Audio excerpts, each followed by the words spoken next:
We're set at the vet for Game 5 of the '83 Michaels, Howard Cosell, Earl Weaver. Game 5 of the World Series.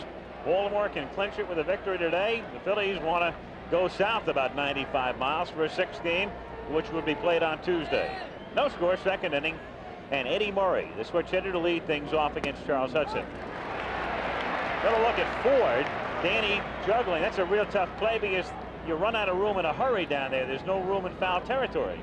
There's not much room, and that's what he was worried about, carrying himself right into that wall.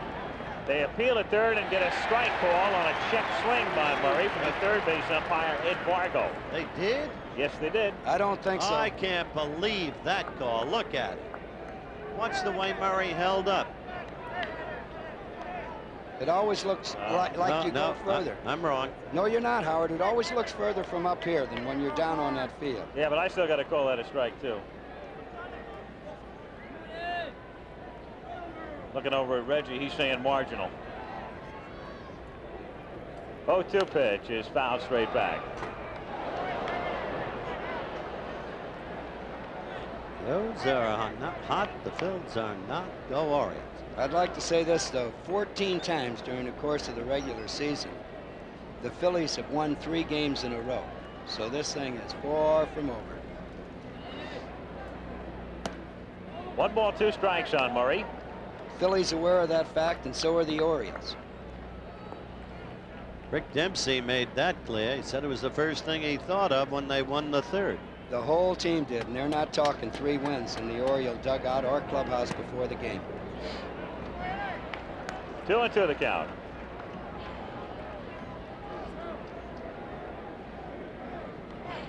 Cardinals and Gibson apparently had the Tigers put to rest in '68. Mickey Lolich took over the series. That was an unbelievable series, Howard. I was at that one. Murray drills it to deep right field. And one thing about Murray is when he breaks out of a slump, he really does it. And it was mentioned in the booth. Howard said it. In the last ball game, it looked like Eddie Murray was swinging the bat a little bit better. He's had a couple of pitches like that earlier in the series and hasn't been able to do much with them. But he certainly got all of that one. You could see by his demeanor today, he knew he was getting back into his hitting groove. He was much more relaxed and comfortable, even in the way he talked to people. We get it here from high above. You can see the beautiful swing he had. The arms were outstanded, and you can see how far it goes up into the stands here. Eddie Murray got all of that pitch. He's been waiting a long time for that one. Lowenstein takes low. Another look at the swing. Very similar to Chicago, Earl, in the sense he was cold in that series, and the next thing you know, he hits one into the upper deck at Comiskey. What a beautiful swing, but it was a 3-2 fastball right down the middle, too. If he's going to hit a pitch, that's the one he should wait and hit, if he can get the pitcher into that situation. This guy is no piker. He has 1 home run, came very close to another. Down the left field foul line, barely fouled, you'll remember. 5 hits in the series, candidate for MVP. Lowenstein, fly ball to right field. Now here's a chance for Pete Rose. Flips the cap off and makes the catch. And of course, Pete is no stranger out there. In fact, this year, early on in the season, when Hayes was hurt, they had Rose playing right and Perez at first base. What does Pete care anywhere, as long as he's playing? Coming right at the screen. He played that fly ball, and it was up in the air. He played that fly ball like he's been playing right field all year. Right under it, 2-handed catch. I got you, he said. Pete started 31 games in right field this year. Dower, the batter. And of course, Pete has a lot of experience when he was with the Reds. Remember, he initially started at second base and then played left and right, and then they moved him to third. And then over to first when he came here, as you look at Eddie Murray in the Oriole dugout, who has given Baltimore a 1-0 lead. Breathing a lot easier right now.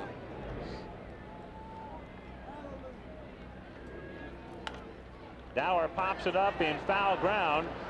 Schmidt and Diaz don't have room.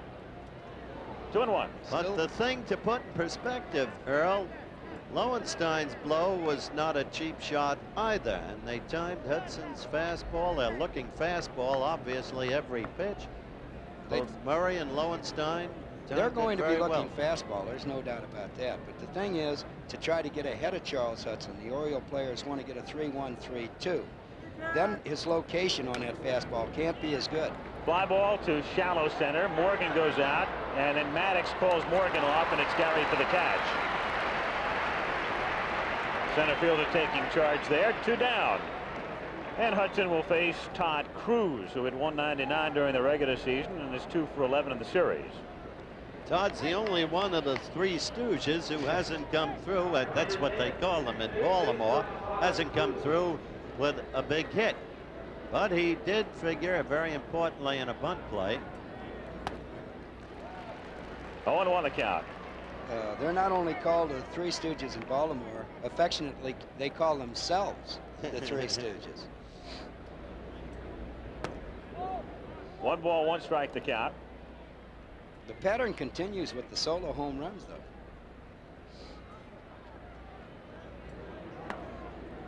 And by solo, I mean with nobody on base, naturally. I believe that's the 8th. That's right. All the home runs in the series with nobody on.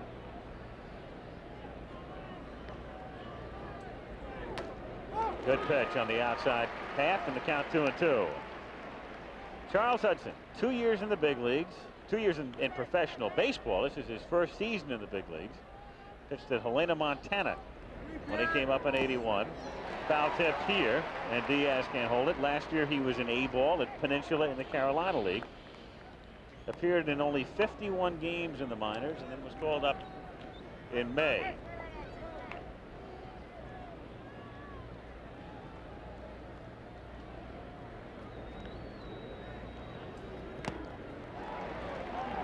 Two and two the count. One thing about Eddie Murray, and the same thing about Mike Schmidt. Maybe in 4 or 5 games, you're not really going to get to see what they can do. But you give them enough time, and they'll do the things that they're capable of doing. And a swing and a miss for strike 3. So Todd Cruz is out of there.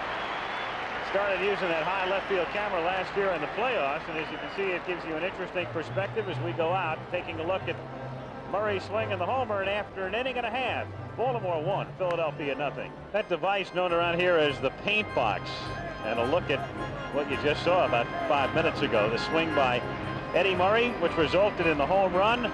Baltimore leads 1-0 as Tony Perez stands in. Remarkable performer through the years, especially against McGregor. 438 he's hit against Scotty, 7 for 16, 1 home run. So if past his prologue, watch out. A strike. As you can see, defensively, Dower is playing almost straight up the middle for Perez, though the outfield defense is not quite as pronounced. Perez hits it in the air, off to the right and back out of play. And we got to remember the at-bat against Palmer. They played him more to right center field in that particular at-bat, mainly because Palmer had moved him over. Moved Shelby over. Shelby still had to stretch for it, made a fine catch. 1-2 the count. Now the way what the Orioles are telling you defensively here is they feel if he hits the ball on the ground, he's going to pull it, but if he hits it in the air, basically straight away. Also that they might be going on the inside half of the plate with him. 2-2 the count. If I can qualify the stats that Howard gave you just a little, Tony Perez got 6 for 9 the first year he faced McGregor, and McGregor adjusted. The last 7 bats he only had 1 hit. So Scotty's going to be a little careful with him is what I'm trying to point out. He has to be careful with him. Which he's doing now with the full count. Right, that's exactly right. 3-2. Perez to be followed by Maddox and Diaz. Count remains 3-2. Pitchers don't like that 3-2 count with a power hitter up there, and one that has already hit one out of you.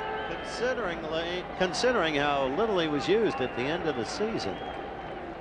And they ran it in on him, and down he goes. So Perez strikes out, and McGregor has 2 strikeouts. He's got Morgan and Perez, and Gary Maddox will come up in game 1 Tuesday night in Baltimore. This turned out to be the winning blow. McGregor was the pitcher, Maddox was the batter. Gary's a first ball fastball hitter, took it out. And that won the game. And that was an inside pitch, and let's see if Scotty McGregor stays on the outside half now. No balls and a strike to count. Maddox golfs it in the air to center field. Bunbury waiting for it.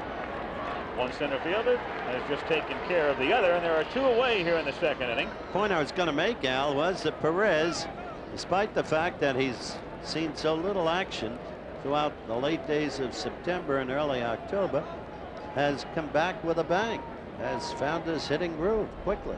He's been a professional hitter all his life. That man can hit. Bo Diaz is the hitter. He's had a big series together with Lowenstein. He leads in hits. John has 5. Bo has 5. 2 out, no one on. 1-0 Orioles in the bottom of the second inning. Another beautiful day in Philadelphia. Temperature around 60 degrees. 0-2.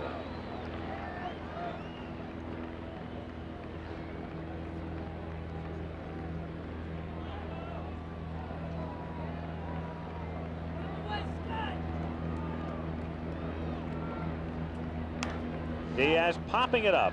Right side. Murray coming down in foul ground. And it's a 1-2-3 inning as Scott McGregor starts things by getting 6 of the first 7 men he faces. So we'll go to the third in game 5. Orioles 1, Phillies nothing. In the third inning, 8, 9, and 1 in the Oriole order. Dempsey, McGregor, and Bunbury against Hudson. 1-0 Baltimore in a second inning home run by Eddie Murray. Dempsey 3 for 10 in the series, and the 2 doubles coming in the same game. In game 3 on Friday.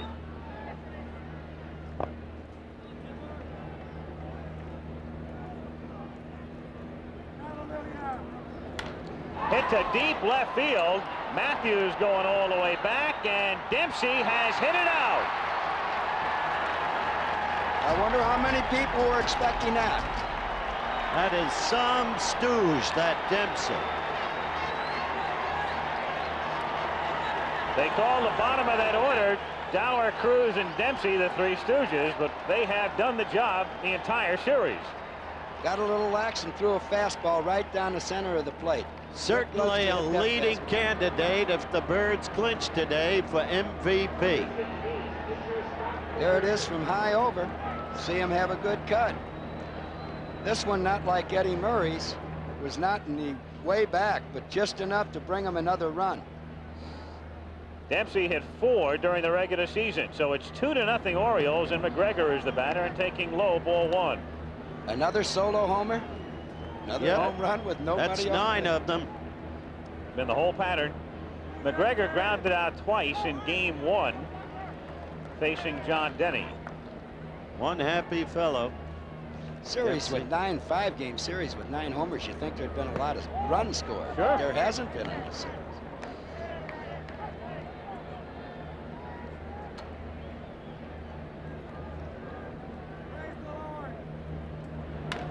Little chopper. Your old buddy Dr. Longball's been around, but he hasn't had any patience to carry with him. Well, the Philadelphia bench, and they've got to be thinking what's going on right now. Paul Owens. 2-2 is lined to right field. That's good wood, but Rose is there and makes the catch, so Hudson doesn't fool McGregor, but he gets away with it. The great thing about Rose is no matter what's happening, he's always full of life. Nobody quite like him. Pitch was right down the middle again, and Scott McGregor got good wood. But there's Pete. Well, the thing about Pete, the funny thing, and people know it in Florida in particular, they say it, but only if you go to those spring training games. You know, he plays the same way in St. Petersburg on March 15th that he does here. Pete could have got a hit every time up in this series, and he'd still be just as mad right now because they're down 3-1 in games and 2-0. That's what Pete Rose doesn't like. Bunbury takes high, ball 1. Talking to me still about the night he was benched. He said cryptically today, didn't make much sense, did it? Little chopper to the left side. De Jesus throws him out. 2 down. By the way, some folks in Florida probably saying, don't you know the Phillies train in Clearwater? Well, I said St. Pete. Well, the Cardinals and the Mets are down there, so when he's on the road. But the point is, Rose has always played the game the same way, no matter whether it's March or October. First inning or ninth inning, 1-0 or 22-2. One of a kind.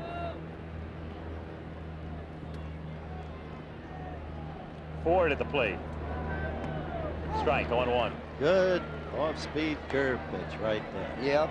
If when Charles Hudson learns to throw that pitch when he's behind or on 3-2, he's going to win an awful lot of ball games.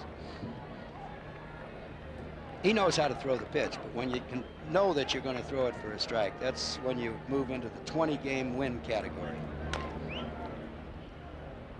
No balls, 2 strikes the count.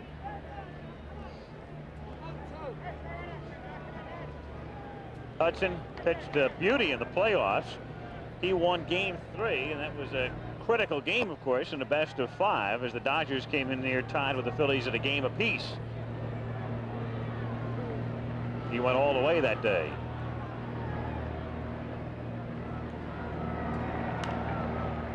Fought it off and fouls it away on a half swing. 0-2. Quiet Philadelphia crowd at this time, isn't it? Well, not much to cheer about, and you've heard about this park. It is. It's a very noisy ballpark, and they've filled it again, of course. But they haven't had a lot to cheer about. Some solo home runs, but no rallies, no sustained rallies. Well, at 2-0, the Phillies are right in the ball game. Down goes Ford, blows it by him. But another home run for Baltimore in the third. We'll take another look now as Dempsey hits one out, leading things off just over the fence and left and into the top. And we'll go to the bottom of the third with Baltimore leading 2-0. Here is Avanda Jesus as we go to the bottom of the third inning. He'll be followed by Charles Hudson and then Joe Morgan. De Jesus tries to bunt his way on. Cruz charging in from third, and the count is 0-1. Not a bad idea, but on the AstroTurf, of course, you have to lay one down almost perfectly. Yes, but now that they're 2 down, they know that they can't tie it until they get a man on base. Good, smart baseball. If nothing else, it brings Cruz up a couple of steps at third, and then De Jesus fouls it back. And the count is no balls and 2 strikes.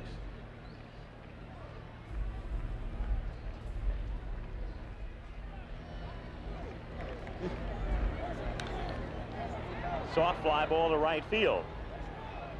And Danny Ford is there for the basket grab. 1 out.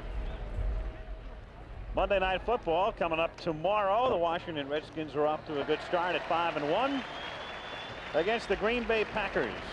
Mark is 3-3. Lynn Dickey, Joe Theismann. That's the matchup tomorrow night on Monday Night Football. Charles Hudson is the batter.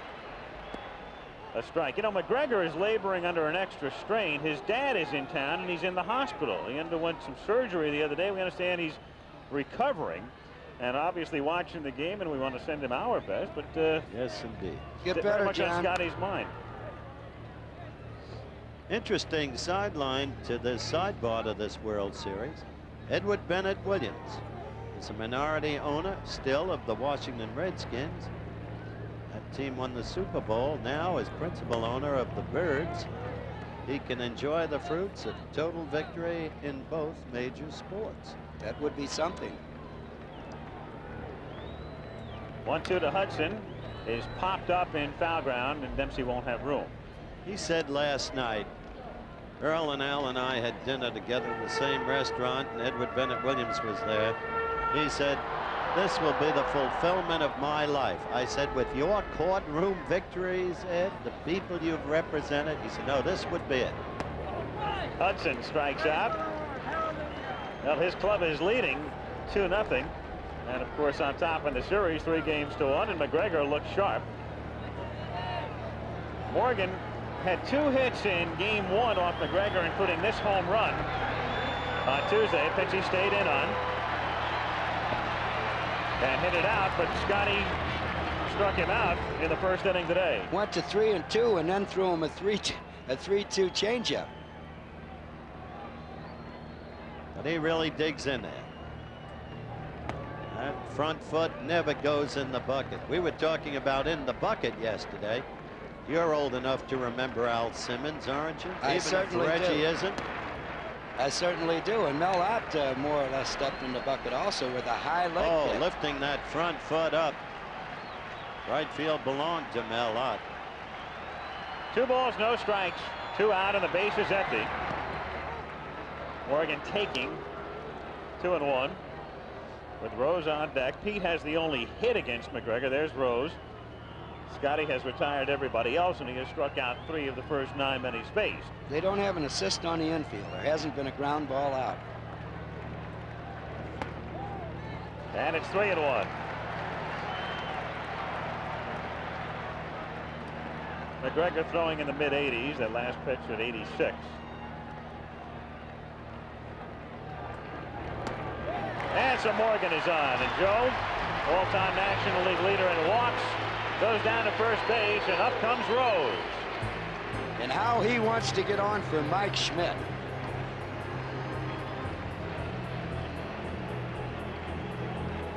Pete has singled in the first inning. 2 hits yesterday.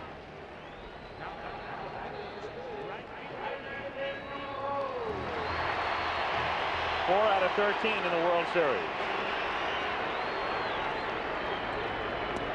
Strike. Rose indicating he might be bunting, and that threw Cruz into third.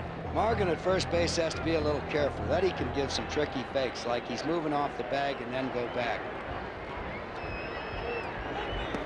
Another strike, and so quickly McGregor gets things his way. 0-2. It's not the easiest time of day for the hitters. Everything encased in shadow right now, but the lights really haven't taken effect at 5:47 local time. And Rose pops it up on the left side, so another ball in the air. McGregor still doesn't have a ground ball out, but no damage through 3. Cal Ripken puts that one away, and at the end of 3 complete in Game 5, it's still Baltimore 2, Philadelphia nothing. What a magnificent sight that is. Veterans Stadium. Packed to the gills, of course. More than 66,000 yesterday looked on. You mentioned the twilight. There will come a time in this game when the light is such that a high fly ball is going to be tough for an outfielder to see. When will that be? Really can't tell, Howard, but that period will last some 5 to 10 minutes, maybe 15 minutes during the course of a ball game. Ripken takes a strike. 0-1. Right on the outside corner. The same pitch that has tied him up throughout the series. And yet he's hit some balls very well. And got a couple of key hits. Low and away, 1-1. Those were the pitches that were center of the plate or center of the plate in. But he's shown us he can go to right field. You know, if it's not right on that corner, he's got a chance. Ball players are just hesitant to change in a 5-game period. 1 ball, 2 strikes on Ripken. Ripken has the power to hit the ball over the right field fence also, just like Mike Schmidt does.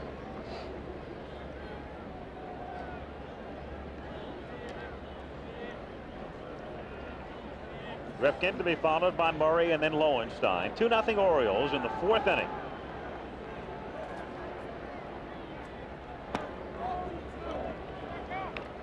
Two and 2. There's Murray, whose home run in the 2nd made it 1-0, and then Dempsey hit the home run in the 3rd to make it 2-0. Full count. Both pitches just missing. Hudson has not walked a man. Be careful, Charles. You can't let the birds get out of sight. And he just begins the 4th inning by walking Ripken. So Murray is coming up. Going to bring Reggie Jackson in for a word. Reggie, describe this, the swing here. You take a look at Murray hit this home run right here. I talked to him before the ball game in the clubhouse. He seemed to be a lot more relaxed and a lot more confident, maybe because of yesterday's ball game, even though he only got 1 base hit. He knew that he had swung the bat well. He also knew he was taking pitches well. He felt more relaxed. You know, Eddie's a type of guy, seems to be shy, seems to be quiet. He believes he has to remain that way to play his game. Seems to me that this is the fellow that's the real leader on the ball club. And the Baltimore Ball Club has seemed to take his personality. Just quiet, relax, do their job, and get the job done consistently. So here's Murray now with Ripken at first base. A strike. Meanwhile, in the Philadelphia bullpen, you can't wait when you're in the World Series like this. Marty Bystrom is throwing. It's today or never for the Phils, so you get somebody up in a hurry. The problem is they've got to stay close, and Baltimore keeps applying the pressure. 2-run lead isn't a lot, but if they get a couple more, then panic. And Murray drills it to deep right center field again. And so Eddie Murray, all of a sudden, 2 for 16 in the series coming in, has hit 2 home runs, and it's 4-0 Orioles. Well, not only did Reggie Jackson sitting next to me call the pitch, a slow speed, off-speed pitch, but also said Eddie's going to get it. Eddie hit a fastball, 3-2 fastball the first time. He went to the plate looking for the breaking ball, and there it went. Didn't we say before the game, Reg, that we thought Eddie would hit at least 2 out today? Now we get to see it again. Off-speed pitch. Eddie Murray didn't make a move till the ball got to home plate, and again he got all of it. There was no doubt about it when it left the bat. 4-0 with Lowenstein at the plate now, and Lowenstein pops it up back of third to Jesus, and Schmidt are there, and Mike makes the catch. So all of a sudden, people who only watch postseason baseball around the country, I'm sure you think back to '79, you think about the playoffs this year and the series this year. You have to think, who is this guy? How can he be so good? Why do they keep talking so glowingly about Murray? If you watch them today, you know why. And if there were a few extra games, which we don't know whether there will be or whether there won't be, but you'd see Mike Schmidt do the same thing. Sure, no question. Hit 40 during the course of the regular season. You might not hit one for 5 or 6 games, but these guys get them every 13 or 14 times up. Look at him now, aggressive. Yes, he is. Different posture, attitude in the dugout. Why not? 2 home runs. That home run broke a pattern, too. That's the first home run with a man aboard in the series. And that's it high in the air down the left field line, but hooking and going foul back out of play.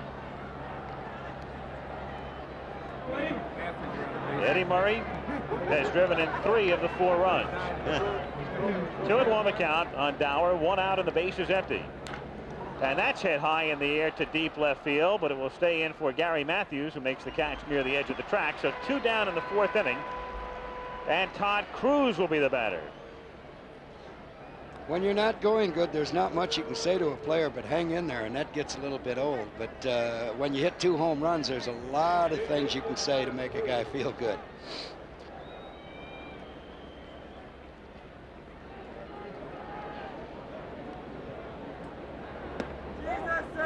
One to go.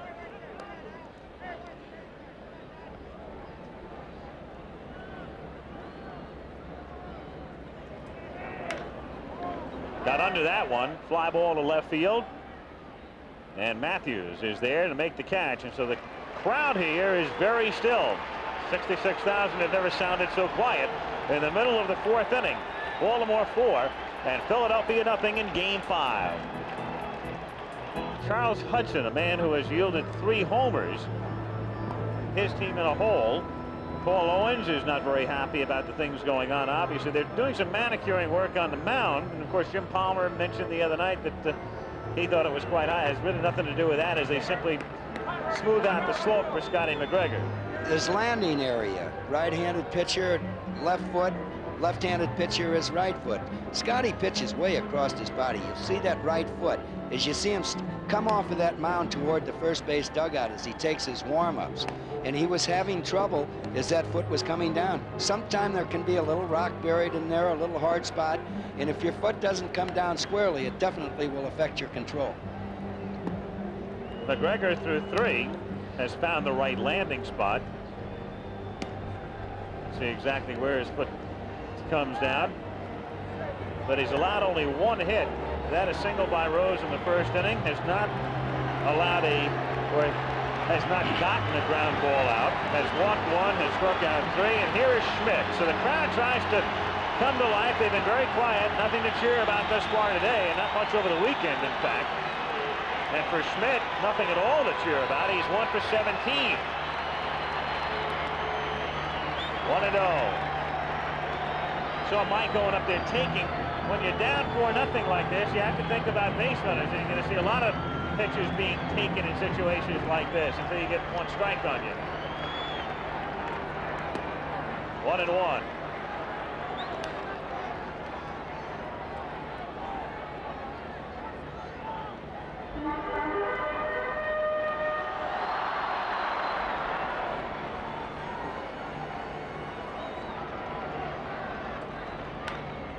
Grounded foul outside third and by Dave Bristol. 1 ball, 2 strikes the count. It will not be easy for Philadelphia now. McGregor's moving that ball around, and he seems to have excellent control today right up through the first 3 innings. That was the important aspect of fixing that mound to his liking. The placement of the foot affects his control.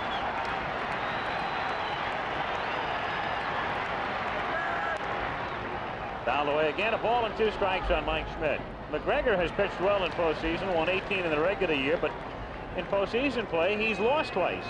In fact, the only 2 games Baltimore has lost. He pitched very well against Lamar Hoyt in Game 1 and lost in the playoffs, and then got beat 2-1 in Game 1 of the series. But the thing about McGregor is it doesn't bother him. He's just a professional, goes out next game. Another game tomorrow. Little squibber on a check swing. Still 1 ball and 2 strikes on Schmidt with Matthews and Perez following. Dempsey's agility will never continue to amaze me. The ball went down on the ground. He had the mask off, jumped out of there, grabbed it with his bare hand before it had a chance to go back down a second time. Well, foul ball. Pressure is enormous on the Reds now to do something, and it's got to be a lot and do it quickly. Ground ball to third. Cruz up with it, fires across, and that's the first ground ball out. Another serenade for Mike Schmidt. That's what happens to you when you're 1 for 18. McGregor on the turf. Talked about his proficiency on the turf this season. His success on the road. He's got a 4-0 lead. I think I said the Reds, Al. Every time you look at this team and see Rose, Perez. Absolutely. Morgan. Tony Morgan. Morgan. Joe Morgan. 0-1 pitch. Swinging another fellow would be Dave Bristol, who's the third base coach, and right. the former manager of the Reds. Right. Back in the late 60s. In fact, a little interesting irony with Bristol and Altobelli as Matthews strikes out. So that's 4 strikeouts. When Joe Altobelli was fired as the manager of the Giants in '79, Dave Bristol, who's now the third base coach in Philadelphia, took over for him. Basic difference between these 2 teams in one sense is lodged in the way they're each constructed. The Phil's a team brought together from many sources. Strike to Perez. The Birds a team carefully built through the years, situation players, certain positions, to meet situations during a game. A lot of homegrown talent. That's correct. And a lot of stability. 15 of the Orioles were on the '79 American League Championship team, whereas the Phillies have had tremendous turnover. Only 7 of the 25 that won it in 1980, the year after the Orioles, are still here. Yeah, and the 15 that went through the 1979 know that just because it's 3-1 and just because the score is 4-0, it's not over. 2 balls, 2 strikes on Perez. But it's getting tougher and tougher. For the Phillies.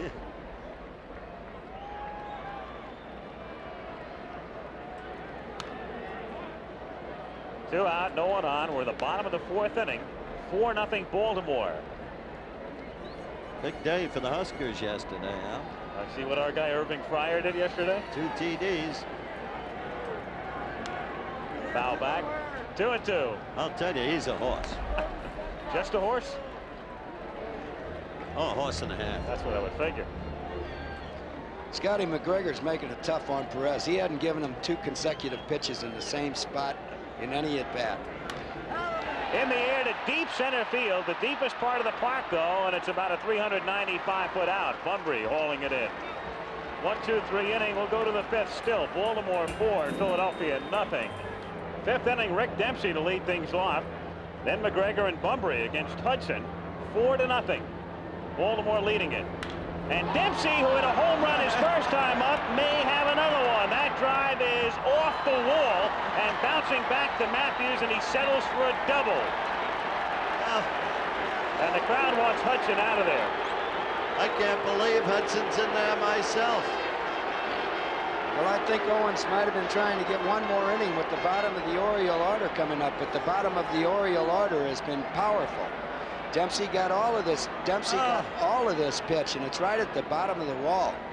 Could have been another solo homer.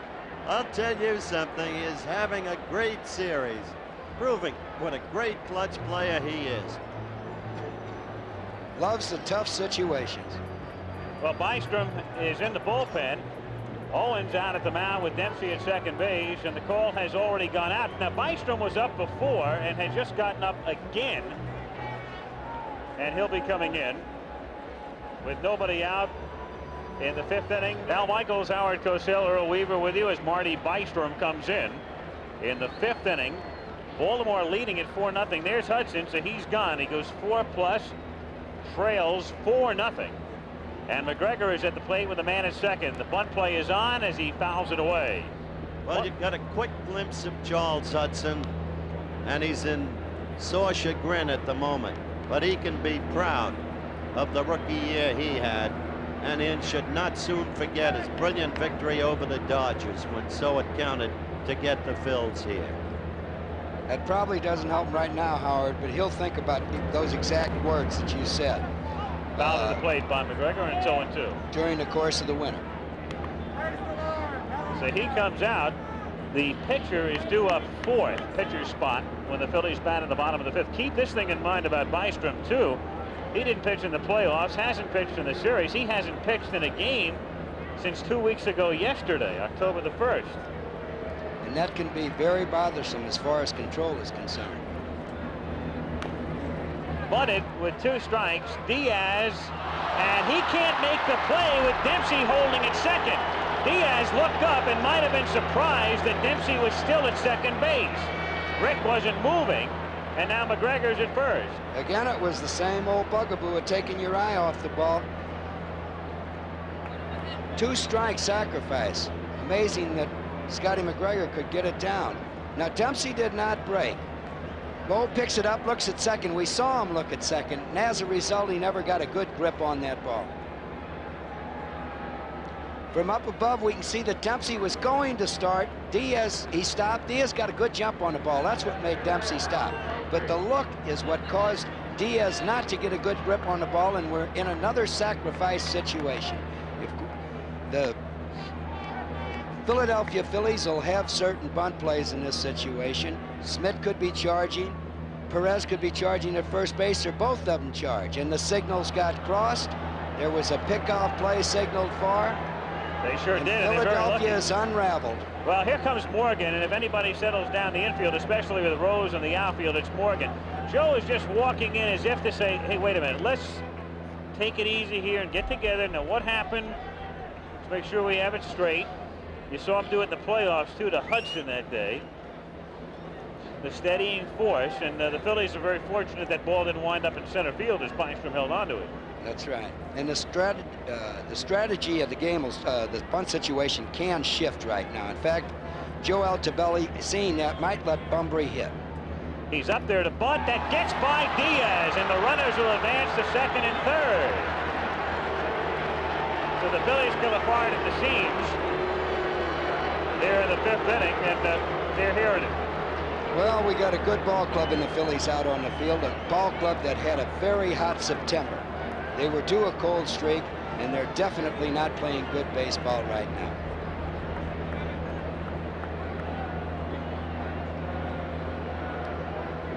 Runners at second and third. You have no choice here. That scored a wild pitch. You have no choice but to play your infield in. You're down 4-0 in the 5th game of the World Series in the 5th inning. You can't allow another run. 2-0.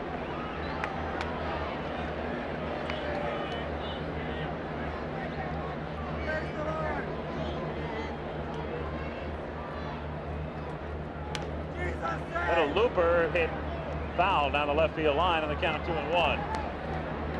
And the Philadelphia outfield defense has now shifted pretty much to left field.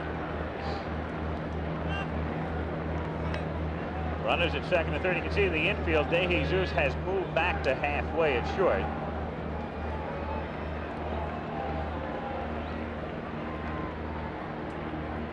And Bumbery hits it in the air to left field, deep enough to at least score a run as Matthews makes the catch. And Dempsey tags at third and makes it 5-0.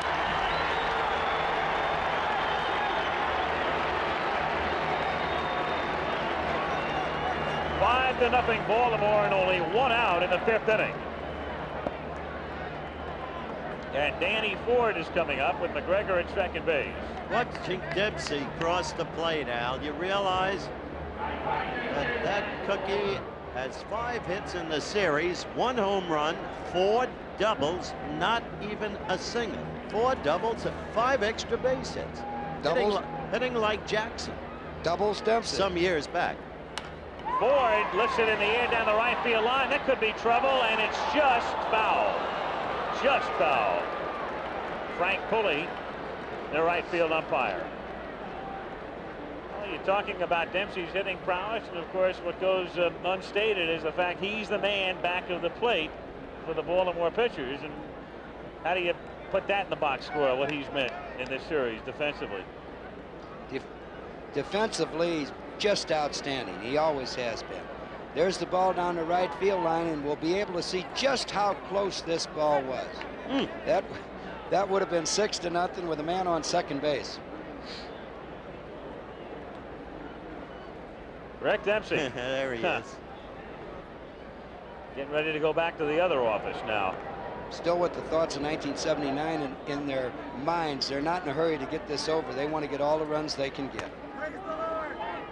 1-1 the count.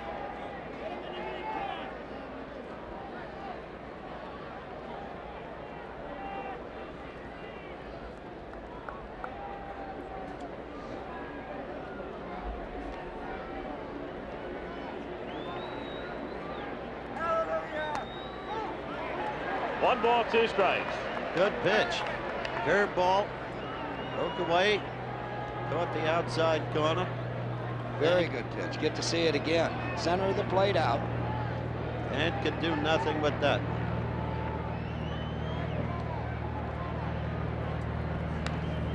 And Ford fouls it back. Still a ball and 2 strikes to count. Making a tough on Ford. Curveball away and fastball in. Almost silent in this ballpark right now. Hallelujah! Praise the Lord! Forward, 60 Disappointed Philly fans at this stage of the game. Read the Bible, Howard! 2 balls, 2 strikes, and reflecting the mood around here. Not a group Right of there. happy fellas. Well, you have to work so hard to get yourself here. What a disappointment. Get to the Word! Praise the Lord!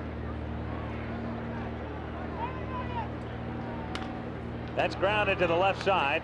De Jesus throws to first. And with 2 down now, a look at the Baltimore bench.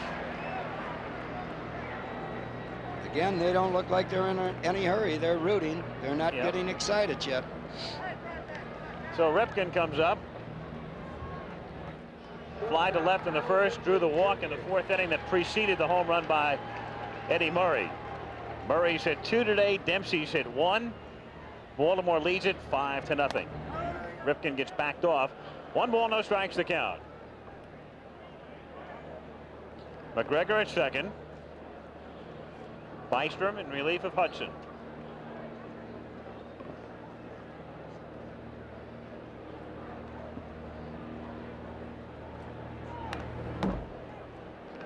One and one. That was a good cut. Mm-hmm.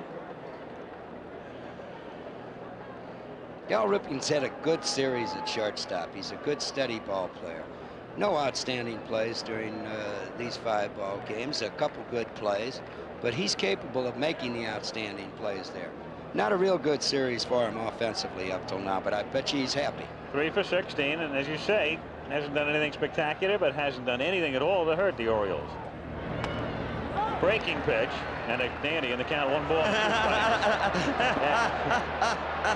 And well, that's I guess that's one of the problems you're going to have when you've made an error in the inning and you let another ball get by that was scored a wild pitch, and his concentration wavering a bit. Frustration. He thought it was strike 3. I don't know where he missed a pitch in the count. I don't know either. But poor Bo had been having such a good series until today.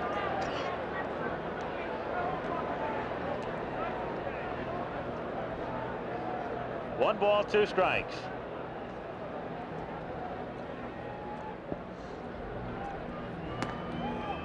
Two and two. Of course, if that happens on April the 22nd in San Diego, nobody ever notices. But now we'll hear about it all winter long. Yes, you will. And as Howard mentioned, he had a great series up till this inning. Just about. That's grounded just foul outside third, so it remains 2 balls and 2 strikes on Cal Ripken. McGregor going back to second. Again, the American League MVP award to be announced in a couple of weeks. Ripken had a great year. If he doesn't win it, maybe it's because the votes were split between he and his teammate Eddie Murray. When you've got 2 guys that good on the same team, Jim Rice could That's sneak right. in. That's the real possibility, and that's, I think, Jim Rice, who had a tremendous year. That's his hope of winning it. Really, it should be very, very close in the balloting this year. There was no clear-cut winner, or shouldn't be. And that's called strike 3. So Bystrom comes in to do the job, but a run and a hit and an error and a man left, and after 4.5, it's Baltimore 5, Philadelphia nothing. Back after this word from our local stations. Philadelphia, Veterans Stadium, looking on, and of course, around the world, the World Series is televised. 18 different countries plus Puerto Rico. Estimated over 100 million viewers watching. Australia, the Bahamas, Guatemala, Italy, Japan taking the feed, of course. Mexico, some of the countries looking in. And they have watched around the world. Baltimore leading 5-0 as we go to the bottom of the 5th inning, with Gary Maddox taking a strike. 1-1. Maddox, Diaz, and De Jesus in the bottom of the 5th inning. Maddox lifts it in the air to right center, and that will fall in for a base hit. So it's a big mountain to climb, but you got to start at someplace. A single by Maddox here in the 5th inning.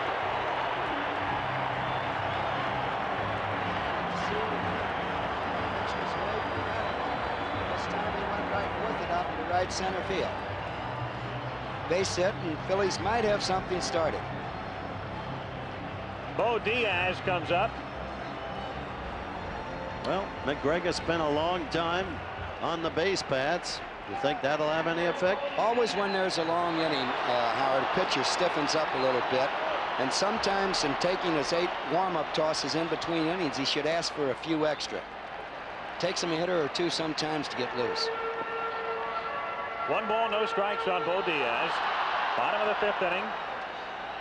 Maddox at first base.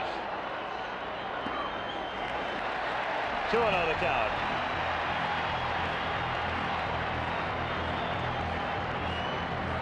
Diaz is the number 7 hitter.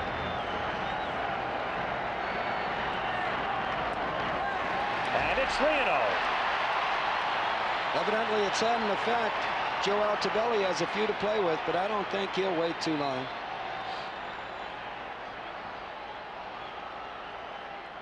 And ball 4. So all of a sudden, silent Veterans Stadium becomes quite noisy. Runners at first and second, and nobody out, and Avante Jesus coming up. Well, 4 straight balls is way out of very character. unlike McGregor. 4 straight balls, his second walk of the game, and he's only into the 5th inning.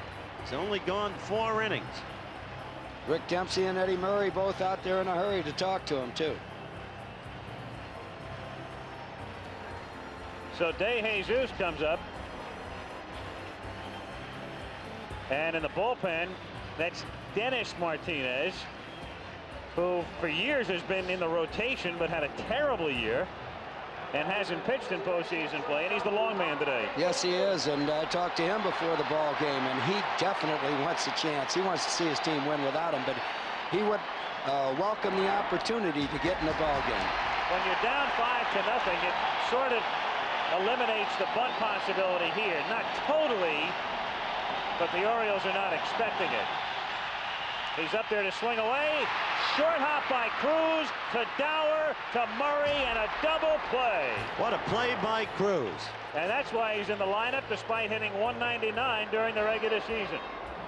That was an outstanding play, and again, you have to use an old cliche, a game of inches. If that ball's 12 inches to the left, here we get to see it again. The ball's well hit. Cruz off, short hop. Hesitated, give Dower a pretty good throw. Ball was hit hard, plenty of time to get two, but I say 12 inches, and that ball's into left field. There's one run in and two men still on base. Juan Samuel will now come up to pinch hit for Bystrom in the bottom of the 5th inning. Just the briefest fraction of a second, Al, you saw Cruz hesitate because of the on-rushing base runner, but kept his poise and reacted properly, knowing he could execute the double play.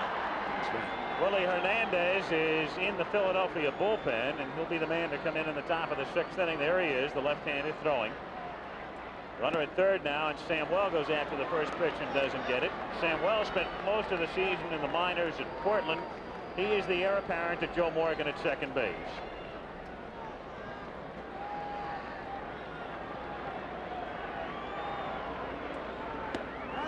And it's 0-2. 5-0 Orioles in the bottom of the 5th inning with 2 down. There's the runner, Maddox at third. McGregor got the ground ball when he needed it. Yes, a fly ball pitcher. 0-2 pitch. Weakly hit foul outside third. 0-2 the count. With that excellent control, you can go up in the strike zone when you want, down in the strike zone when you want, away from the hitter when you want, and that's what makes a winning pitcher.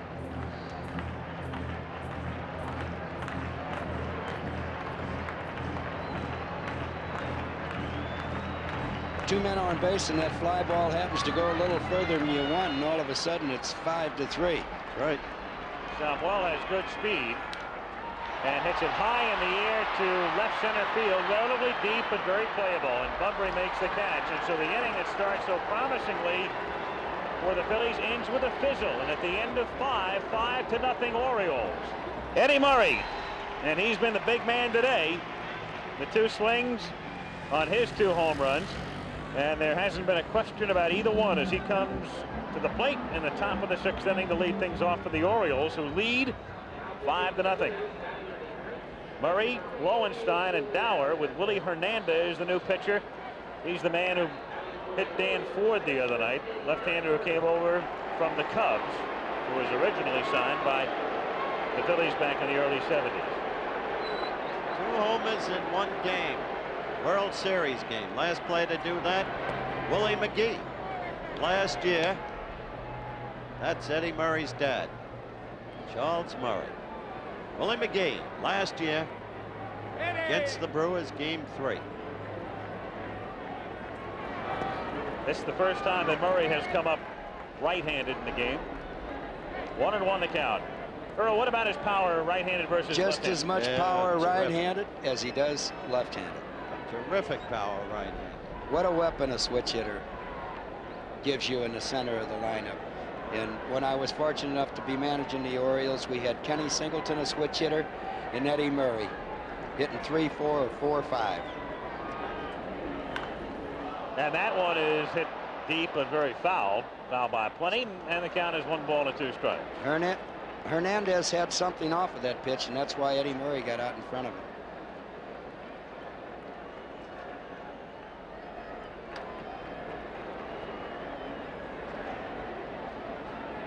They were derisively chanting Eddie, Eddie here with his problems the last 2 days, but not today. They won't be chanting this winner. 1 out. And Lowenstein coming up. And instead of Lowenstein, of course, it'll be Renicky here now pinch hitting. As Altobelli goes to the bench. Altobelli hasn't missed a trick in this World Series. He has really been an aggressive manager, forcing the opposition every step of the way. He can afford to certainly right now. Renicky takes a strike, 0-1. And there's Joe Altobelli. That's the first time we've seen him smile during the series. Well, he's feeling a little bit good, don't you think? I would have to think so. 1-1. Getting back to Renicky, and not to belittle John Lowenstein's catch earlier in the season, but Gary Renicky is a fine defensive outfielder with a very, very good arm. So you're saying you'd rather have Renicky out there than Lowenstein? To a certain extent, yes. But we discussed yesterday, as you look at Lowenstein, the possibility of Renicky being used at third next year, and you agreed that that would be a great power increment. Fire Giles, keep Pete. They mean Bill Giles, one of the finest young executives in baseball. Reared in the game, his father, the late Warren Giles, long-term president of the National League. And Giles probably had no say whatsoever as to whether Rose was going to be in that ball game or not. 2-2. Well, I think they're referring to the They're fact that referring there's to a the- lot of speculation that Pete's going to be done here after this year. It's up to Giles to decide if he wants him or not. Well, he was forthright in the pregame talk with me 2 nights ago. Said, give Pete the option, but if Pete wants to play every game every day, it's not likely he'll stay. That's exactly what he said. He has to run the ball club as he sees it, period. And nobody admires and respects Pete Rose more than I do. Nobody. Also a good deal of speculation that if Rose does go, he may wind up back in Cincinnati. Swung on and missed. Hernandez throws Renicky a screwball to strike him out. And with 2 down, we'll take a look at Dower. Got both strikeouts on that screwball. Off-speed pitch. Both Murray and Renicky both were out in front. By the way, it wasn't Giles who benched Pete Rose. I know that. It was That's what Paul I said. Owens. Yes, that's what I said. Dower has flied out twice today. Overall, he's 3 for 17, so he's not having a real good series. But the 3 hits all came yesterday when they needed them. Half swing grounder to first, and Tony Perez takes charge, flips to Hernandez, and Willie comes out of the bullpen to set the Orioles down 1-2-3. So the Phils come up in the bottom of the 6th, 5-0. Baltimore in Game 5. Just a spectacular shot. Veterans Stadium in the sunset in Philadelphia, where it's 5-0. Gary Renicky, of course, stays in the game. That's in the number 5 spot. He pinch hit for Lowenstein. He's in left field as the Phillies come up with the top of their order in the bottom of the 6th inning to face McGregor. It's Morgan, Rose, and Schmidt.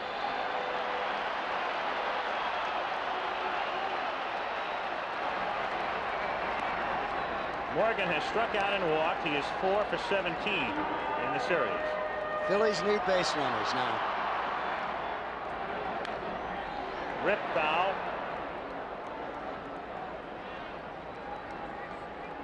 Two hits for the Phillies, both singles. Rose in the 1st, Maddox a looping single in the 5th. That's it.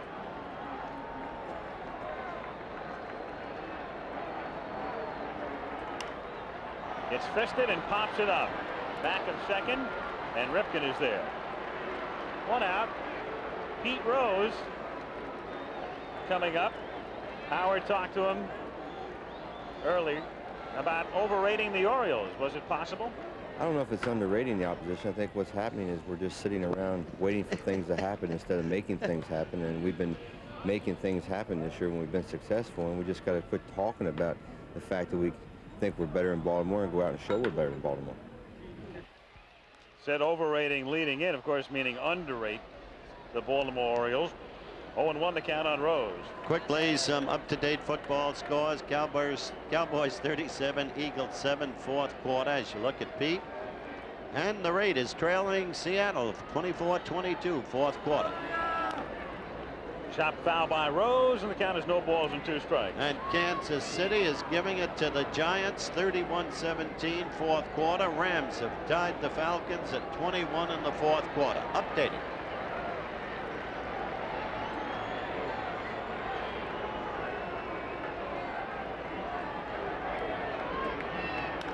Rose lines it to right field. Who else but Pete? to try to get something started again. 2 hits for him today. He's too much. You see him work that, push that ball right where he wanted. Tell you the truth, Howard, Scotty got 2 quick strikes on him. He tried to go up and out of the strike zone just to waste a pitch, and Pete standing on went first right base. with it and pop right with the pitch. Mike Schmidt, the bat. I love Pete. Pete's always thinking, hey, you've seen him throughout the playoffs. Been watching Pete the past couple of weeks. He'll get a board. He'll put up 1 finger or 2. He's letting the coaches know he knows. I know how many outs there are, he's saying. Look at him. Do you think there's any quitting, Rose? Never. Schmidt takes outside, ball 1. Want to know, Pete again reinforcing it. He said, yep, I know, confirmed, 1 out.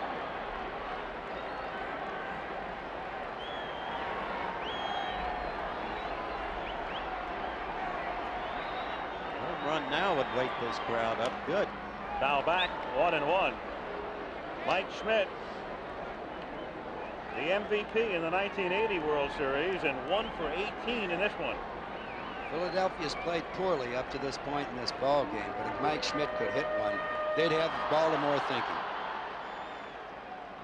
Philadelphia's played shabbily. 1 ball, 2 strikes. Hudson was rocked, probably left in too long. Bo Diaz, to use your very word, came unraveled. Yeah, Hudson put too many of them right down the middle in this ball game.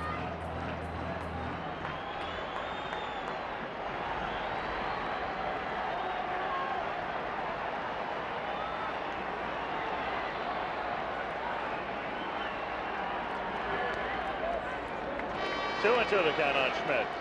Pattern here, or what Scotty's been following, is in and out with Schmidt and the fastball up. They know that Schmidt is a notoriously good low ball hitter, so it would be strange to me if he got the ground ball here. That changeup he wasted was way up and out of the strike zone. Pops it up in foul ground.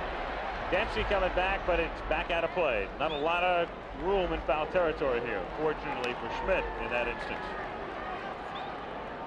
Not a happy day for Philly sports fans, with the Cowboys shelling the Eagles 37-7, and the Phils coming down to an in extremis position.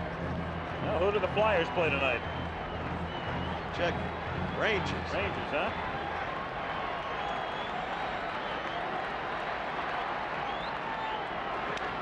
Schmidt pops it up, back of third. That one may be playable for Cruz, who leans in but can't make the catch, and he wasn't going to get any help either. Not here. None whatsoever. He had trouble getting into the first row. Usually a ball player can reach to the third row. There it went up. He's right on the rail, but he's not going to get close. Everybody's over there wanting a souvenir.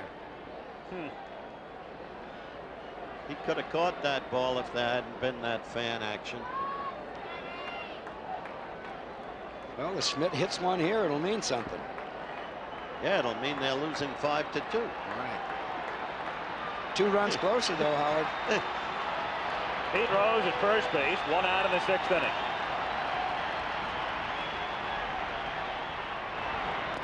And he strikes out. Dempsey holds the foul tip.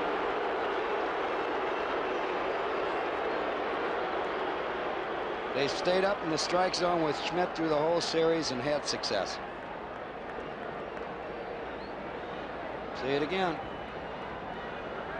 He's not a power pitcher. That's a fastball. Because of his good breaking stuff, went right by Schmidt.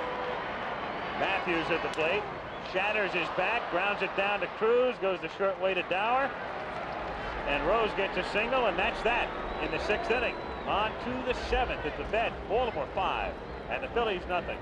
Another magnificent shot of Veterans Stadium from the blimp, which you see in the left corner of your screen. We're approaching, if this thing ends this way, MVP time.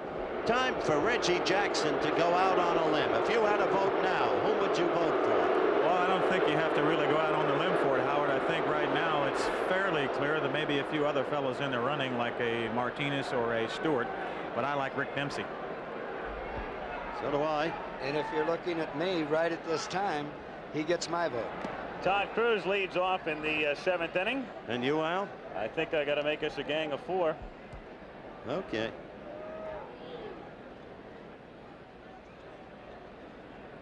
We only get 1 vote among us, but that's good enough for me. 1-1. You could give it to Alabelli, but the rules don't allow it. Yep.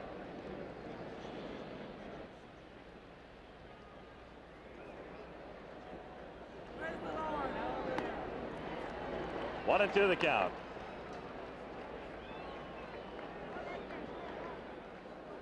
Hernandez is showing us a real good off-speed screwball. However, the horse might be out of the barn.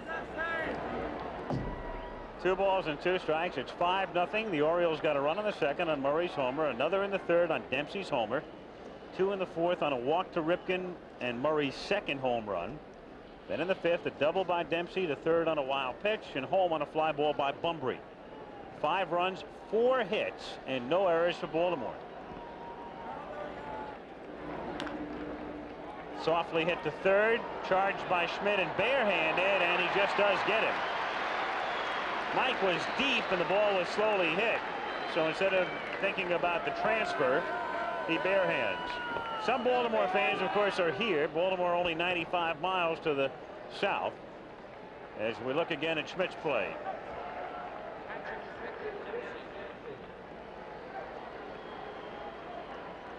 Schmidt hasn't hit, but he's shown us what he could do defensively in this series. Dempsey takes low, ball 1.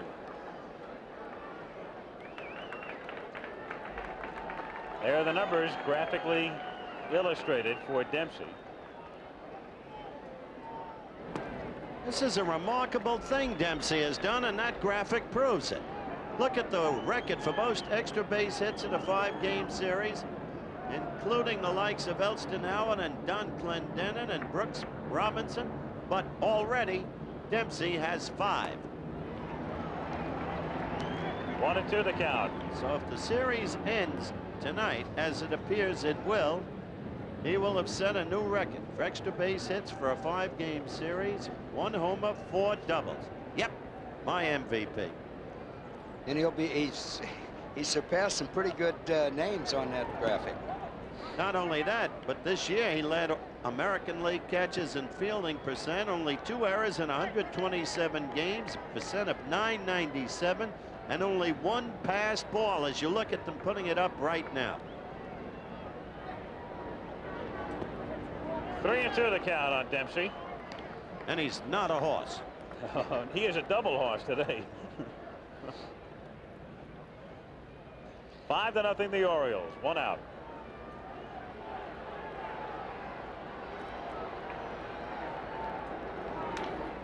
High in the air to left field. Matthews tells Maddox he'll handle it. And with 2 down, we'll take a look at McGregor. Tomorrow, Redskins and Packers on Monday Night Football, 9 Eastern time. You going to Green Bay if this ends, Coach? No way. Going to bed. Okay. I love Green Bay. I love St. Norbert's College in De Pere, Wisconsin, but I'm going to bed. Grounded down to Morgan. And so Hernandez has come out of the bullpen and done his job. He set down the 60 space. Phillies come up 5-0 back after this. A look down. Sun is gone. And right now the Phillies' chances are very dim as well. They trail 5-0 with Tony Perez to lead off in the bottom of the 7th inning. Perez, Maddox, and Diaz against Scott McGregor, who's allowed 3 singles through 6. 0-1 on Perez. Struck out, fly to center.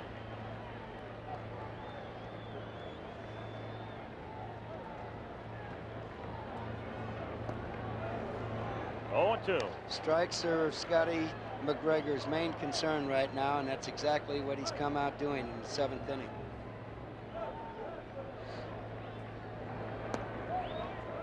One and 2. McGregor has walked 2 today and struck out 5.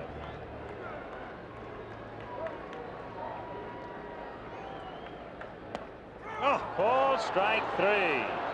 Every pitch low. Did you see that, Every Earl? pitch. Every one. Tony Perez didn't like it. Well, he just sums up the frustration of the whole ball club right there. Well, We get to see Tony. He turned around. It's a borderline pitch, one that Scott McGregor just wanted to throw. It could be called either way. And look at Tony Perez. Maddox hits it in the air to deep left center field. Bunbury got a good jump on it, and it's off the wall as Al has to play the carom, and Maddox has a double. So the 4th hit and the first extra base hit for Philadelphia. A man at second and 1 out. Rose has 2 hits and Maddox has the other pair. I'll be darned.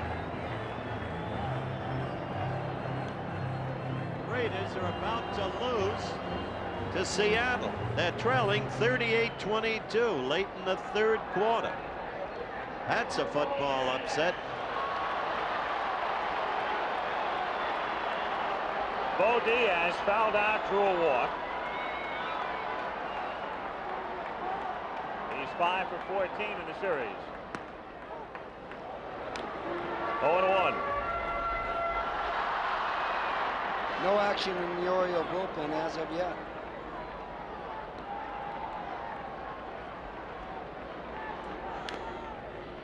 Four hits, 6 in the 3rd innings. Would you have action going? 5-run lead. I'd have a little thoughts in my mind that Scott McGregor might be getting tired. However, a good move by Altobelli was also giving this man that extra day's rest, going on proper rest. 2 strikes on Diaz.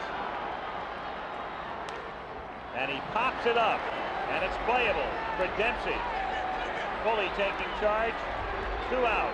There is no way you can give enough credit to McGregor. He changed his pitching pattern against Diaz right there. He'd been pitching him low, came up high, and Bo was off balance actually when he swung at the ball. Lost the pop-up. We get to see it one more time there. We'll see just how high the pitch was, almost out of the strike zone. 2 out, and Ivan De Jesus at the plate. Fly to right, hit into a double play, and that was a huge play because it quelled any semblance of a Philadelphia rally today. They had first and second and nobody out in the bottom of the 5th inning as Morgan waits on deck. Actually, Morgan is out there to occupy the on-deck circle because the pitcher's spot is due up next. Technically, you're not allowed to do that, but Palermo's letting him sit out there anyway right now. Well, that keeps Altobelli from knowing who the pinch hitter's going to be. Oh, he could probably figure it out if he thought hard enough anyway. 2-1 the count.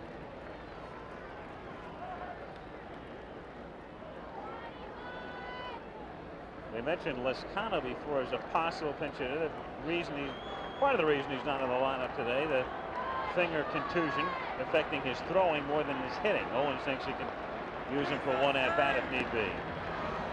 2-2 on De Jesus. And in fact, Lescano has now come out into the on-deck circle if De Jesus gets aboard. There's Sixto.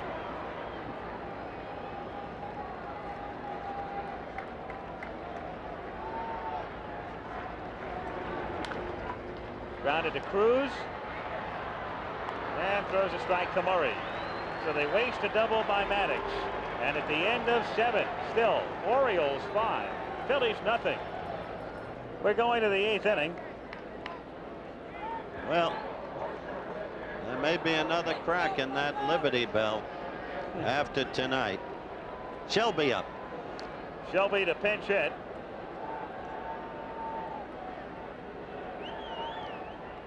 In Bunbury's spot here as we go to the 8th inning, a 5-1. Earl, I mean absolutely no offense in what I'm about to say, but Joe Altobelli has managed as fine a World Series as anybody could have. Putting up Shelby now, as you look at a swinging strike, He is improving his offense in place of Bunbury, getting the right-hander in there, and improves his defense at the same time. He has made every right move. He has thought everything through. He has made the moves at exactly the right time. His anticipation has been superb. A foul strike, too. I hope you agree.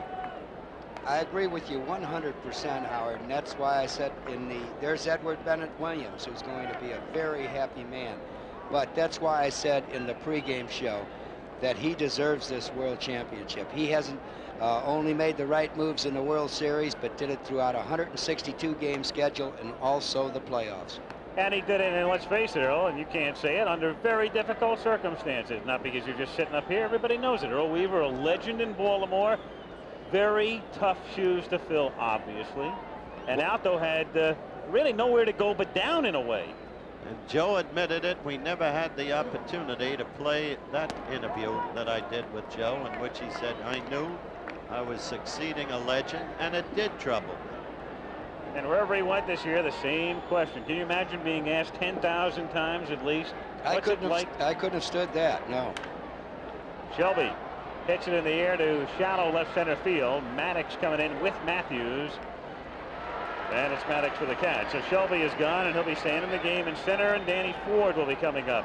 You know, it's interesting because of the geography involved in this series. We've grown so used to, over the years, teams winning championships, baseball, football, hockey, whatever, on the road, and then a big crowd greets them at the airport when they come home. Where do you go tonight in Baltimore if they win it? To the bus station? That's how the team came up. That's exactly right. That's how they're going back. Is there another way? I don't know. I-95 and the Beltway 695, I guess. And then 83, and then. And the first time in a long time they've had a World Series where you didn't have to fly between the cities. Maybe this team, if things stay as they are, will finally get the credit to it. A name I'd like to bring up, and a name that hasn't been mentioned much throughout this series, is Mr. Hank Peters, the general manager of the Baltimore Orioles, who did such a great job of building this ball club. Whole organization, how carefully constructed from the inside. Swing and a miss, and the count, no balls and 2 strikes. In 15 years while I was there, it was never a one-man vote. It was the scouts, it was the minor league managers, it was the major league managers, the major league coach, with the general manager taking a consensus of opinion and forming this ball club. Danny Ford strikes out. There are so many ways to measure an outstanding ball club. One very good index is how they play on the road. The Orioles have won all of their postseason road games after leading the American League in road results in '83. Now that is not easy, my friend. Nobody ever dreamed that they'd have a shot at clinching here, winning 3 straight at Veterans Stadium. We were talking about Hank Peters. And there he is. Former boss, a quiet man, never gets excited.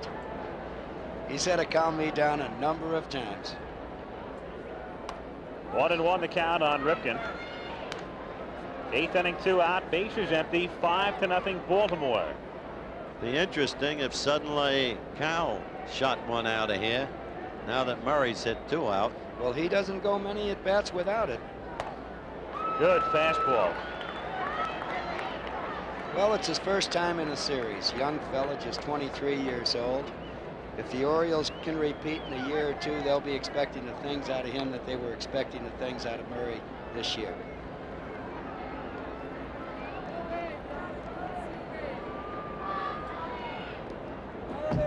Two and 2 the count. If the Orioles win, it'll be their first world title since 1970. It'll also be the first time the American League has won the World Series since 1978. But 6 different teams will have won the World Series in the last 6 years. That's happened only one time before. That was from '67 through '72. Pete Rozelle would love it.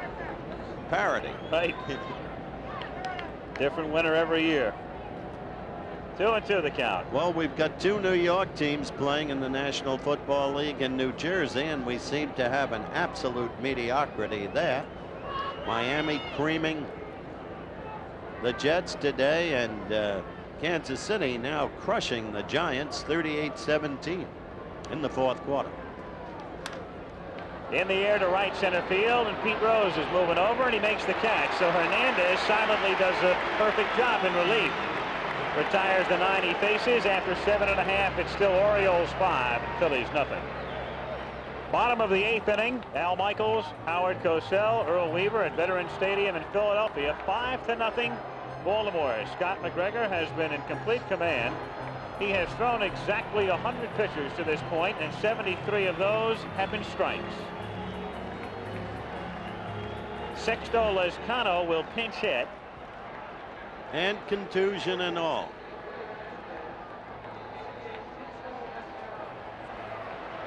The other night he suffered that contusion. Friday, attempting to bunt. Little squibber down toward third, fielded by Cruz. He's got a great arm, throws off balance and gets him.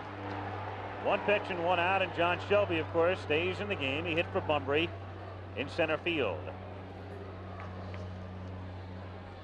1 away. Morgan coming up. Jumped on the first pitch of this inning. That is odd, down 5-0. Yet they think Scotty just might be laying the ball in there, because the last thing McGregor wants to do is walk anybody. Both sides of the story. Sure, that's obviously Philadelphia's theory, even though it's easy to say go up there and take a pitch. He doesn't look like he's about to walk anybody. 69 Orioles hit 146 against the Mets, and the Phillies hitting 196 to this point as Morgan rips it but foul. 69 Orioles I managed, and Right. can you imagine a team with Frank Robinson, Brooks Robinson, Boog Powell hitting under 200 in a series? Morgan grounds it just bare down the right field line and into the corner. Joe will take 2 unless he's sure he can move to third, and he's taking the chance. He's on his way to third, and he's lucky the throw is off the line or he'd have been out. If he's thrown out, that would have been talked about for a very long time. And he's fortunate because the relay from Dower that's on the money gets him. But Joe, maybe if nothing else, saying I've got to do this to try to ignite the team. That's exactly what happened, Al. Knowing the man, you know that's what was on his mind. And now there's Pete Rose.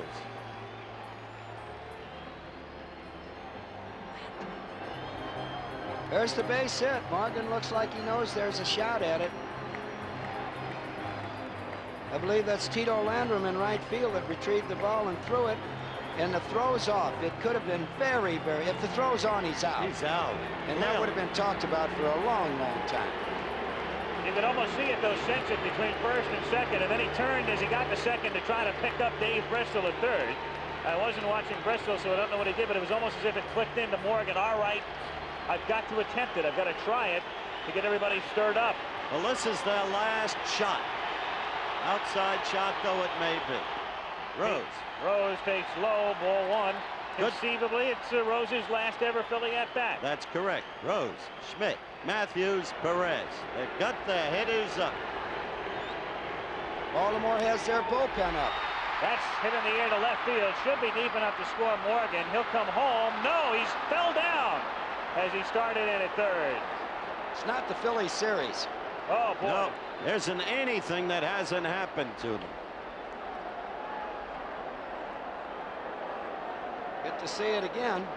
Pete had Goodwood on the ball again. It's right at Gary Renicky in left. He started to go. He was going all the way. Has to go back. And so now it's the big man all year long. And the service he's given this ball club and this town.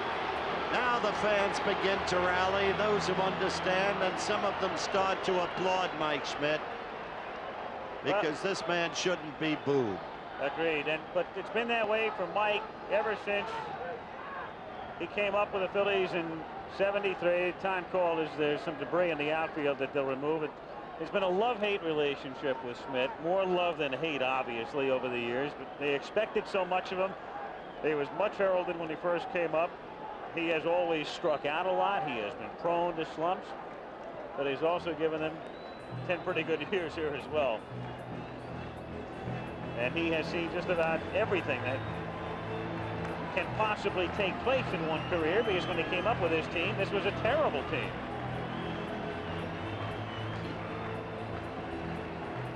So they clear the field, and there's Morgan.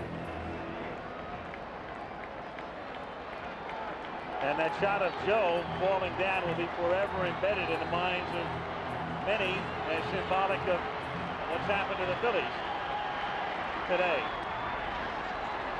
0-1. The run that they failed to score by Joe Morgan falling down is insignificant at this time, but if there's a rally in the 9th inning by the Phillies, it could become very important. Schmidt would like to make it all academic and hit one out here. He grounds that one, and it's backhanded by Cruz, who comes up throwing, and the Phillies still haven't scored through 8. To a chorus at the end of 8, 5-0 Baltimore. Back after this message in a word for your local station. Here's Ron Reed in to pitch, the 4th Philadelphia pitcher. He'll be facing Murray, Renicky, and Dower in the top of the 9th inning. And when the Phillies come up in the bottom of the 9th, due up from Matthews, Perez, and Maddox. Eddie Murray, 2 homers today, both from the left side. The one time he came up right-handed against Hernandez, he struck out. 3 quick NFL finals. Rams 27, Falcons 21. What a job Johnny Robinson doing. Ball there. Denver beat Cincinnati 24-17. And Kansas City shelled the Giants 38-17.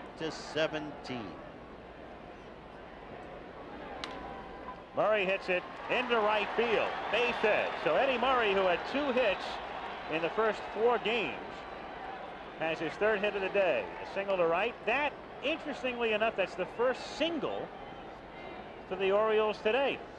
3 homers and a double, and now the single by Murray.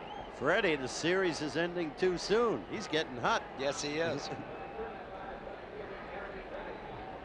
Gary Renicky struck out in the 6th inning, pinch hitting for Lowenstein, and stayed in the game. 1-0. Gary hadn't seen a lot of right-handed pitching this year, and definitely a big fella like Reed. We talked about the other day, a sidearmer. 1 ball, 1 strike to count.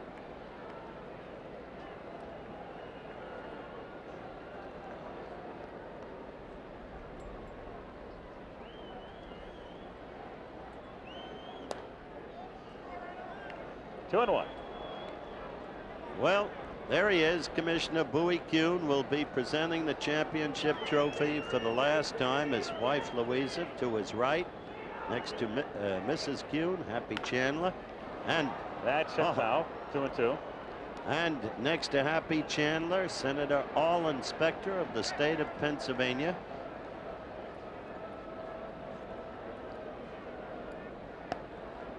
I have told you of my feelings about Mr. Kuhn. I have tremendous respect for him, a baseball man through and through, a man of great integrity, and I don't think anything more need be said. The circumstances under which he left his position, still a matter of great controversy.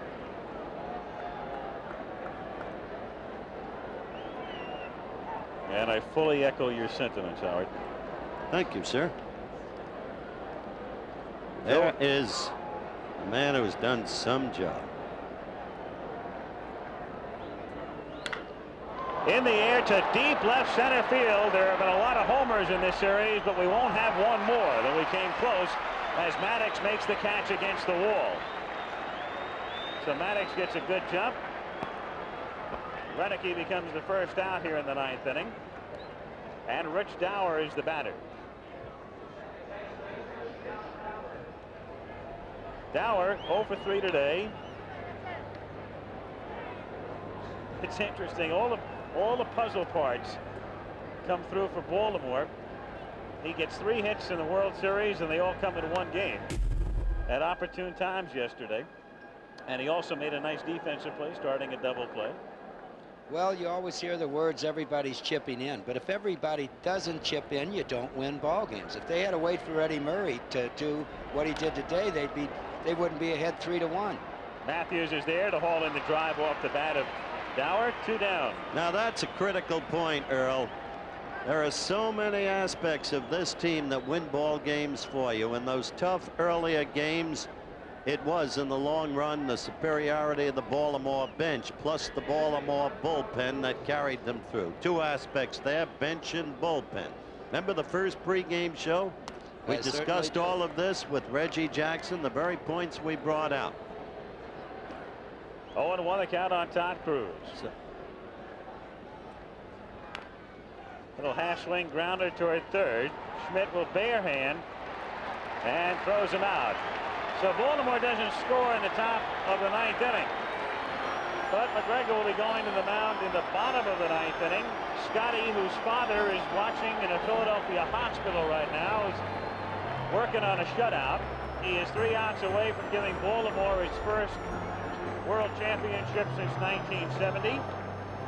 Matthews, Perez, and Maddox will be the men coming up for the Philadelphia Phillies at Veterans Stadium at about 20 after 7 Eastern time. And if I was the manager of the Orioles and sitting in that dugout, which I'm happy I'm not at this particular time, I would really be rooting for the first out of this inning, but to get the first hitter out in this inning. Well, we have 2 teams. Howard talked about the differences, how they were built. Meanwhile, you've got Tippy Martinez and Sammy Stewart throwing just in case. But a couple of teams that were built differently, and also a couple of teams that figure to have Howard very disparate off seasons. Baltimore figures to remain relatively pat, and the Phillies may have a major overhaul. That relates, Al, and that's exactly right, to what I talked about earlier. The different manner in which these 2 teams were put together. The Phillies scrambling but efficiently to produce a pennant winner, largely ignited by that man Pete Rose.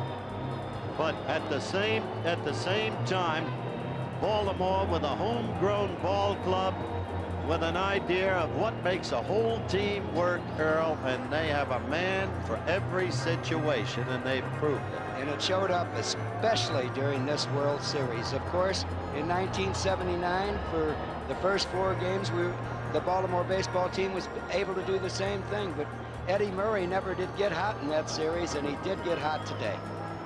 2 home runs for Eddie Murray. He and McGregor, the big heroes to this point. As we go to the bottom of the 9th inning. A lot of folks have given up. There are a lot of empty seats in here right now. Scotty McGregor's just been outstanding. I can understand it. However, the game's never over till the last man is out. I hate it to say that cliche, but it's so true. Oh, you're echoing Yogi Berra. It's never over till it's over. Never over till it's over.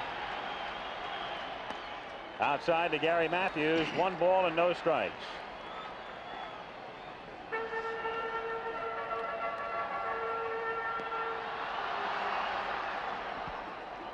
He checked in time. 2-0. Pete Rose, 42. 201 hits away from Cobb's record as Matthews goes after the pitch and hits it in the air down into the right field corner, where Landrum sprints over and makes the catch. So it's been clearly Baltimore's day. That was a very difficult catch.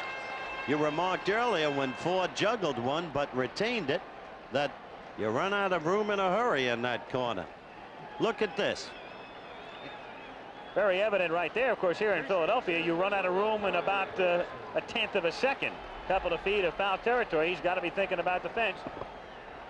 And makes a nice play. Perez takes low, ball 1. Another point about this ball club and situation players. Landrum with a key home run in the playoffs right there. Don't let a rally get started. 1-1. Carol McGregor. Kara McGregor, Scott's wife. Foul back. 1 ball, 2 strikes. Gary Maddox waiting next. Stats of Perez against Scotty McGregor did not hold up today. No, they didn't. And there are 2 of the former Reds. To center field. Shelby is there, and the Orioles are an out away. Mike Schmidt, well, We'll talk about Schmidt's series. Glowingly in 80 and 1 for 20 in 83. One end of the spectrum to the other. Here's Maddox. So the Orioles, who lost the first game at home, came back to even the series and an out away from winning it in Philly. It's a looper foul off to the right. 0-1.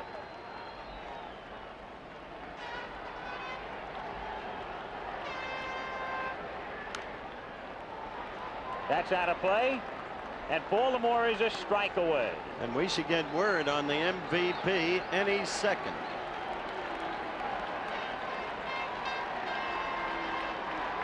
Oh, 2 the count on Maddox. A liner, and the Orioles are the world champions.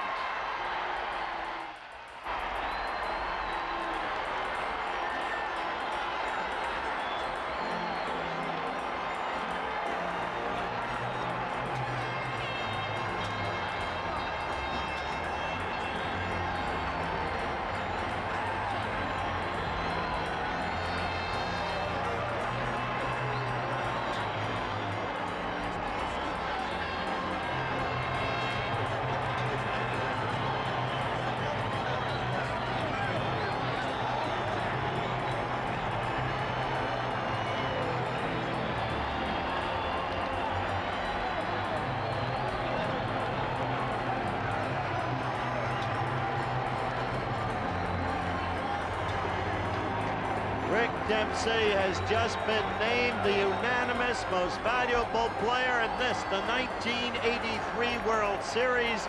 The pictures you have just seen all spoke for themselves. Reggie Jackson is waiting in the winner's clubhouse for the birds to come in, and there's Rick Dempsey being hugged. And he deserved that vote, Earl Weaver. He really is a person who can rise to the occasion. He did it throughout the series. His defensive work was expected. They didn't steal a base off of him in the '79 World Series, the last time he was in the World Series, but nobody expected the offense they got out of him. The Baltimore Orioles winning the World Series after losing Game 1. They come back to win the next 4. Scott McGregor pitching the shutout. Eddie Murray, the 2 homers today. Rick Dempsey, a home run.